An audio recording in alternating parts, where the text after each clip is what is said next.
Polemik antara Sarwenda dan Ruben Onsu semakin memanas setelah kediaman Sarwenda didatangi debt collector yang sebenarnya menagih kewajiban terkait mobil milik Ruben.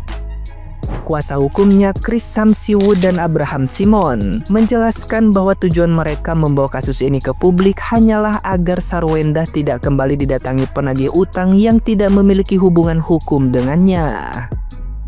Insiden itu membuat Sarwenda merasa terancam secara psikologis. Terlebih, ia hanyalah seorang ibu rumah tangga yang tidak pernah terlibat dalam urusan utang tersebut. Namun, situasi menjadi makin rumit ketika pihak Ruben justru menanggapi persoalan debt collector dengan membuka isu-isu lain yang menyentuh ranah pribadi keluarga, termasuk soal pertemuan anak dan nafkah. Namun, situasi menjadi semakin rumit ketika pihak Ruben justru menanggapi persoalan debt collector dengan membuka isu-isu lain yang menyentuh ranah pribadi keluarga, termasuk soal pertemuan anak dan nafkah.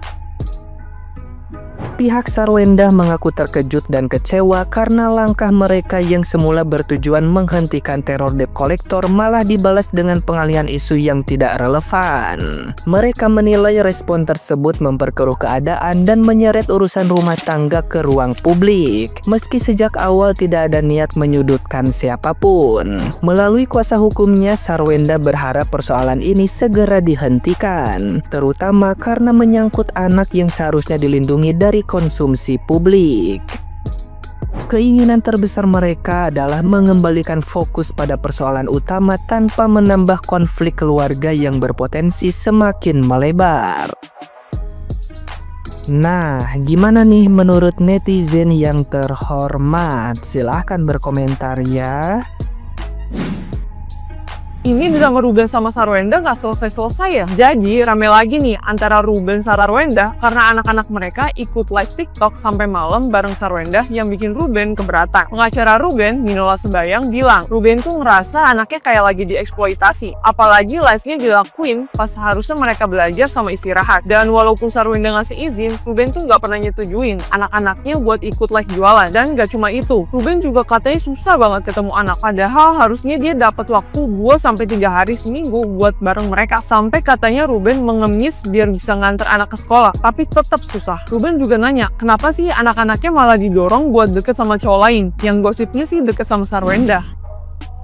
Perang dingin terus terjadi dan masih berlangsung untuk kasus Sarwenda dengan Ruben Onsu yang membuat akhir-akhir ini banyak netizen-netizen itu berkonsentrasi, berkomen, dan saling memberikan argumennya masing-masing. Ada sebagian yang memberikan statement yang sangat setuju dengan tindakannya Sarwenda. Selain pihak lain juga ada yang mendukung juga apa yang dilakukan Ruben Onsu.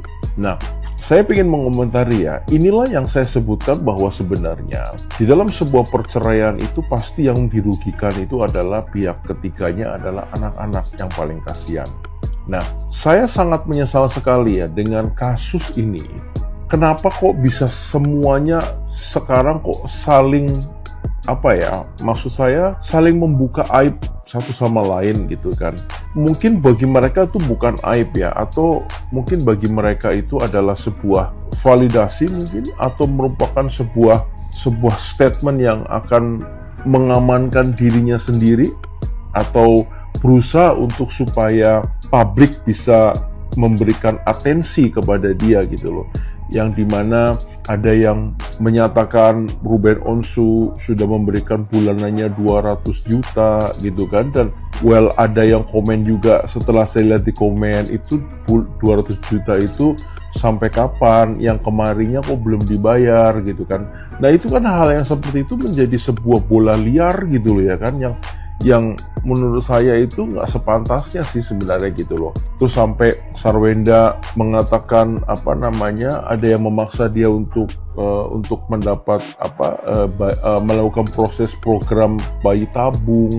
Itu kan sebenarnya buat saya itu kan suatu pribadi ya, yang mestinya nggak perlu diangkat di publik gitu loh. Tapi ini kan semua sudah ada di publik gitu loh. Semua orang sudah mengkonsumsi dan banyak orang sudah membicarakan mengenai hal ini gitu loh. Maksud saya gini, makanya itu guys, saya hanya mengedukasi aja gitu ya. Sosial media itu bukan sebenarnya untuk kita itu mengekspresikan sebuah permasalahannya kita gitu loh. Ada begitu banyak orang salah ya kan, menyalahgunakan media sosial itu dengan sebagai arti curhat gitu ya, arti membuka semua aib gitu loh. Saya pikir itu nggak penting ya menurut saya. Saya nggak tahu sih konsepnya public figure itu bagaimana gitu loh. Tapi menurut saya ini suatu hal yang membahayakan sebenarnya. Nanti kalau anak-anak sudah besar itu akan jejak digital itu kan nggak bisa hilang, sulit gitu loh. Yang lebih parahnya lagi, tudingan lavender marriage itu tuh bener-bener itu sih parah gitu ya, parah gitu kan. Walaupun saya nggak tahu apakah itu benar apa tidak, dugaan lavender marriage itu sebenarnya tuduhan yang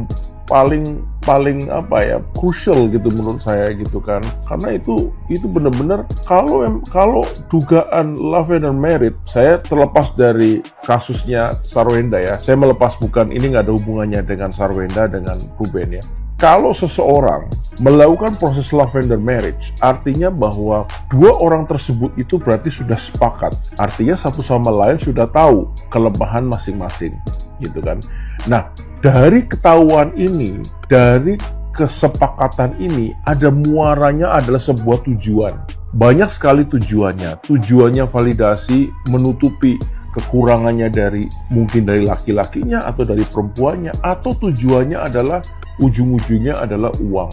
Itu kan banyak sekali tujuannya gitu loh, dan itu nggak bisa sebenarnya, susah sekali dibuktikan bahwa seseorang melakukan proses lavender marriage itu sulit sekali gitu. Apakah lavender marriage itu bisa memberikan kebahagiaan bagi kedua belah pihak? Belum tentu juga gitu loh. Nah, seperti yang sering terjadi atau sering dituduhkan oleh netizen juga gitu kan, bahwa lavender marriage, ini orang ini lavender marriage gitu ya, kan namanya orang gitu, netizen kan asal ngomong aja gitu kan, tanpa ada pembuktian atau tanpa ada bukti yang bisa mendukung itu gitu loh. Jadi guys, pesan saya sih cuma satu ya, kalau apapun masalahnya gitu di dalam sebuah keluarga itu ya nggak usah lah ya ngomong di media sosial ini, karena media sosial itu jahat guys. Jahat gitu loh.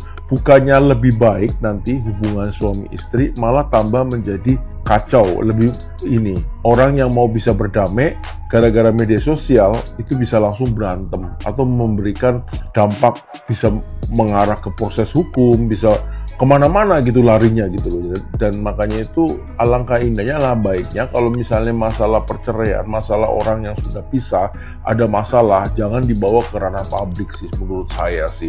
Tapi bicarakan dengan baik-baik gitu loh. Toh sebelumnya juga menikah baik-baik gitu kan ya, mestinya ya setelah itu ya dibicarakan baik-baik gitu. Itu aja sih saran saya, ataupun sekedar ini aja ya, memberikan edukasi buat teman-teman semuanya untuk berhati-hati dalam menggunakan sosial media. Itu aja guys, semangat ya, terus berpikir yang cerdas setiap apa yang lewat di layarnya. Thank you guys.